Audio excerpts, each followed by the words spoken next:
क्योंकि साहब uniform civil code नहीं मानेंगे, ये तो भारत के संविधान में है। तो ये बताएं ना जो शाहीन बाग पर बैठे हैं कि ये तो इसी में लिखा है, बहुत संविधान का ध्यान आ रहा है, तो उसी संविधान में जनसंख्या नियंत्रण लिखा हुआ है, तो सरकारें क्यों डर रही हैं? अब तक की सरकारें डरी, समझ में आता है। आप तो वो निडर लोग हैं जो संविधान को ही अपना ग्रंथ मानते हैं।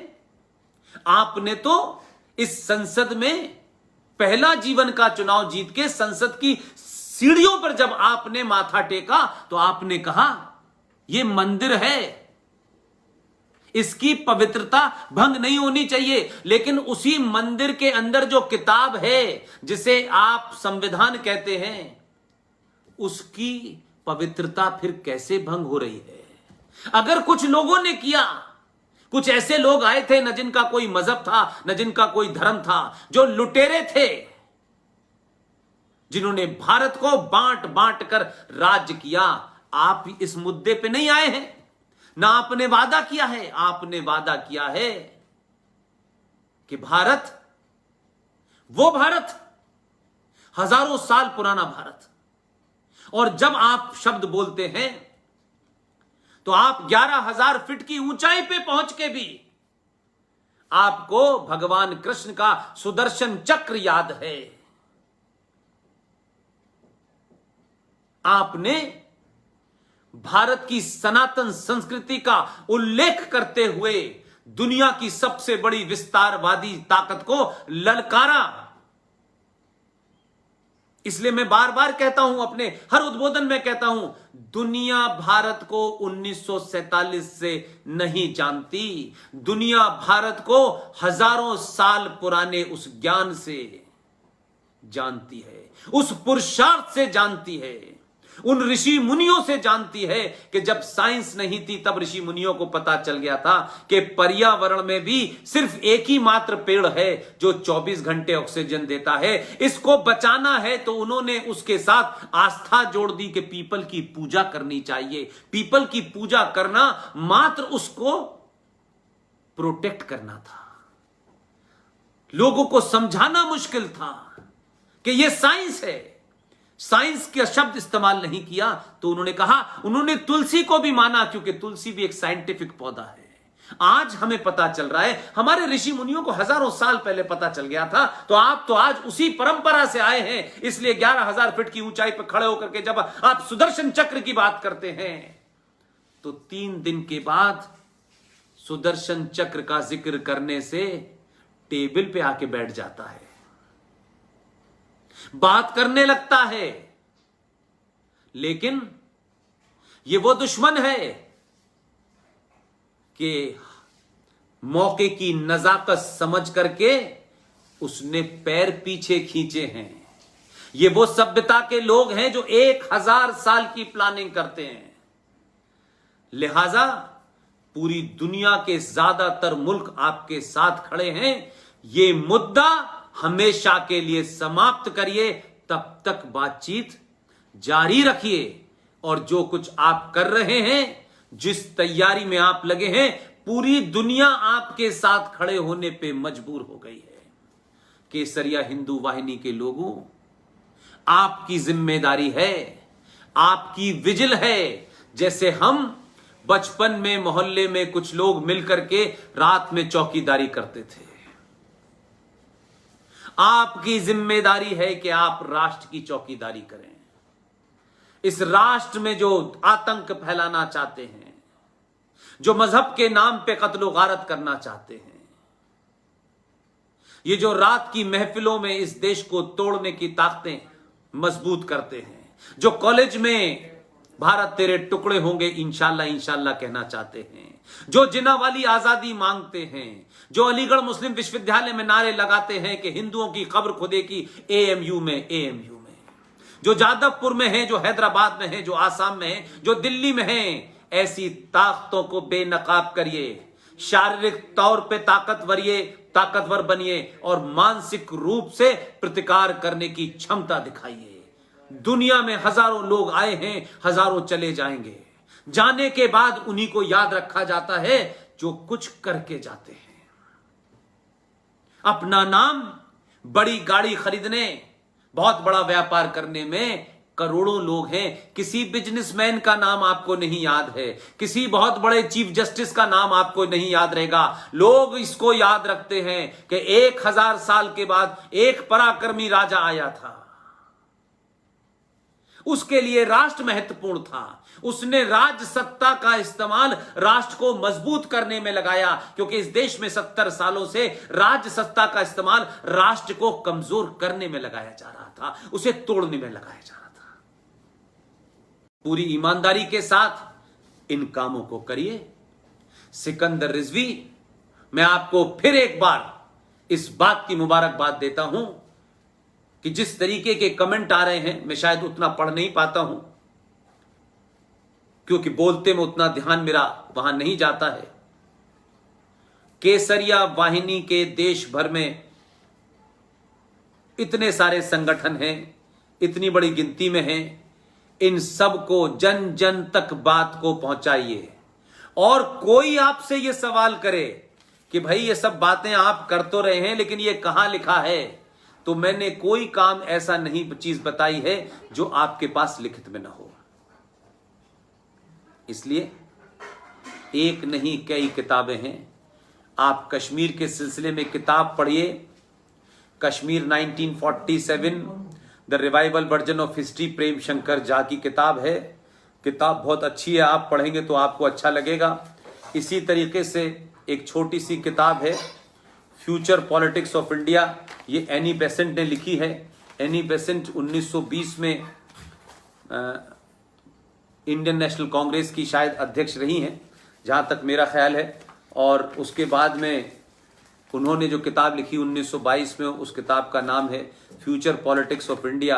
और वो अपनी किताब में ये बात कहती हैं कि जिस वक्त होम रूल की बात चल रही थी, उस वक्त अंग्रेज छोटी ताकतों से, दलितों से, पिछड़ों से, गरीबों से ये कहते थे कि आप होम रूल की डिमांड मत कीजिए, अगर होम रूल आ जाएगा तो ये ब्राह्मण आपके ऊपर राज करेगा। एनी बेसेंट में ये सच बात कहने की हिम्मत थी, उन्होंने ये सच बात कही है। आप उन किताबों को पढ़ें और पूरी ताकत से पढ़ें। और ये किताबें ऐसे लोगों ने लिखी हैं जिनको कोई चैलेंज नहीं कर सकता है। इसमें बहुत सारे लोग लोहिया का नाम बहुत लेते हैं, लोहिया के नाम पे सरकारों पे काबिज हो जाते हैं। ये बात अलग है कि वो भी चंबल से आए हैं, लेकिन फिर भी लोहिया का नाम लेकर के कैसे राज सत्ता पे बैठते हैं। कैसे उन्होंने इस देश में एक आदमी जो भारत माता को डायन कहता है, जो शियाओं के कत्ल को वाजिब समझता है, सिर्फ एक एमएलए जो रामपुर का था, जिसका पूरा परिवार इस समय जेल में सड़ रहा है, जिसने गरीबों की नाजायज तरीके से गुंडागर्दी से जमीनें ले करके एक प्राइवेट लिमिटेड टाइप की यूनिवर्सिटी बनाई और उसने अपने आप को सरसैयद बनने की कोशिश की। लेकिन उसकी पिटाई रामपुर में 1966 में इतनी की गई थी क्योंकि उसने देश की सेनाएं जब सीमा पे जा रही थीं तो सड़कें खोदी थी। उन ट्रक्स में जिसमें साजो सामान जा रहा था, उस गद्दार ने तब उनके ऊपर पत्थर फेंके थे।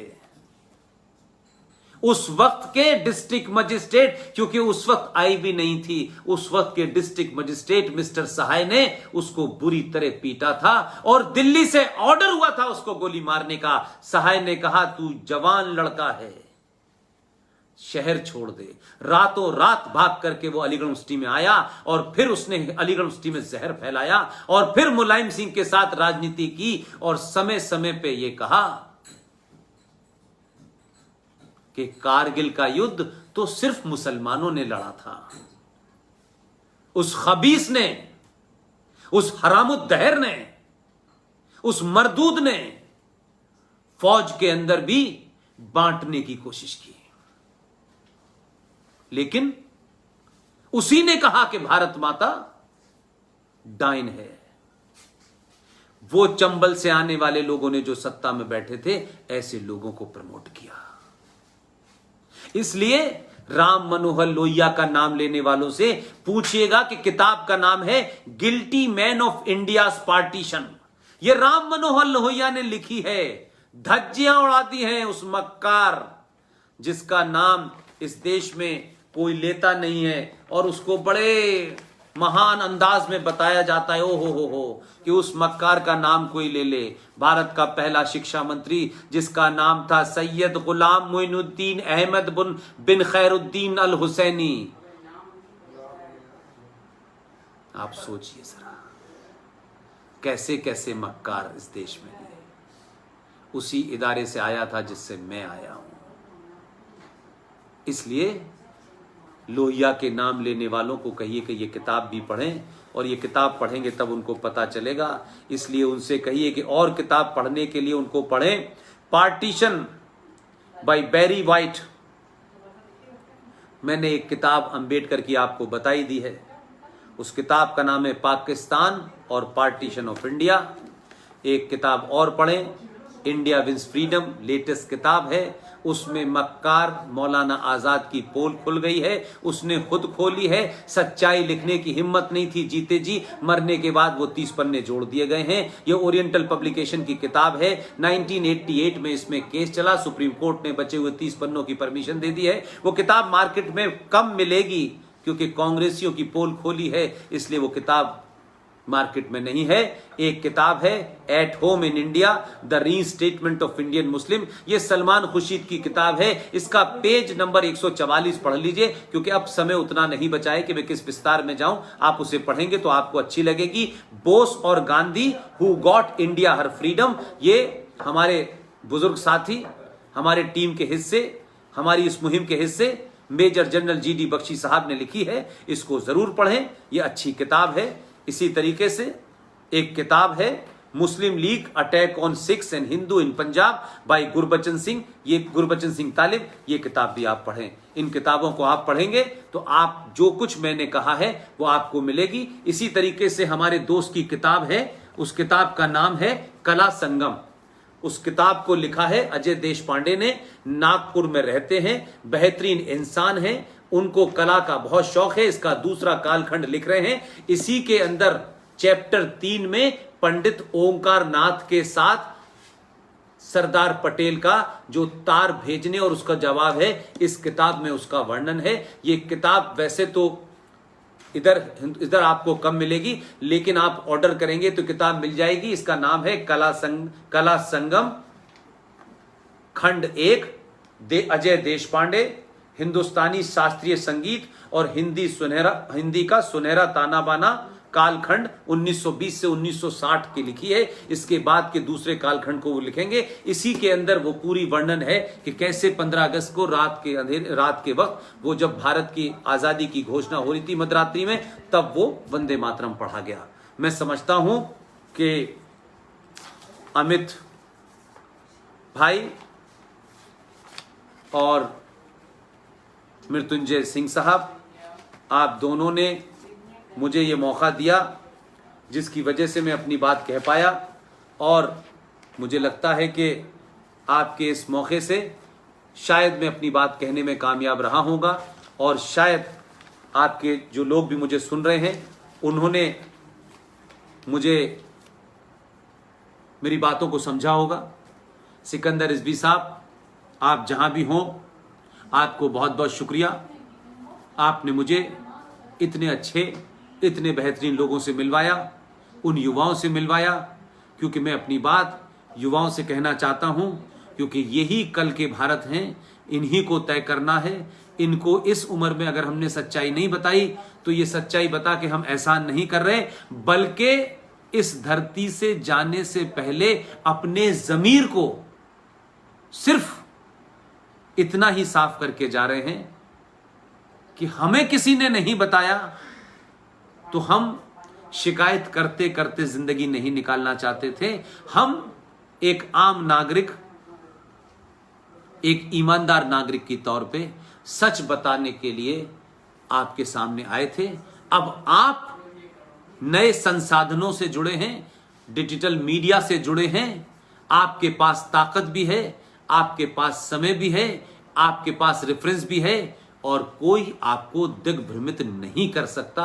यही हमारी मॉरल ड्यूटी है, यही सिकंदर भाई कर रहे हैं, ये मैं ही कर रहा हूं, और वो तमाम सारे लोग जो देश भर में हैं, चाहे पूर्व डीजीपी विक्रम सिंह साहब हो, चाहे हमारे निखिल त्रिवेदी साहब हो, चाहे रेखा बंडवाल हो, चाहे गुजरात के अंदर जगदीश भाई हो, ये सब काम कर रहे हैं। लेकिन इन सब कामों को सही तरीके से कैसे कोऑर्डिनेट किया जाए, कैसे इसको घर घर तक पहुंचा जाए, कैसे ये प्रोग्राम समय पे हो जाए, उन साहब का नाम है, जो अक्सर मुझसे बीच बीच में छूट जाते हैं। अगर वो ना हो तो शायद मैं ये तमाम सारा इतना लंबा जो कार करता रहता हूं ये ना हो। वो बनारस के हैं, LLM करके आए हैं, यंग हैं, और उनका नाम है ओम नरेश यादव, जो तमाम तरीके के सारे कोऑर्डिनेट करते हैं। उन्हीं की वजह से मेरे और आपके बीच में ये बिना किसी विघ्न के ये पूरा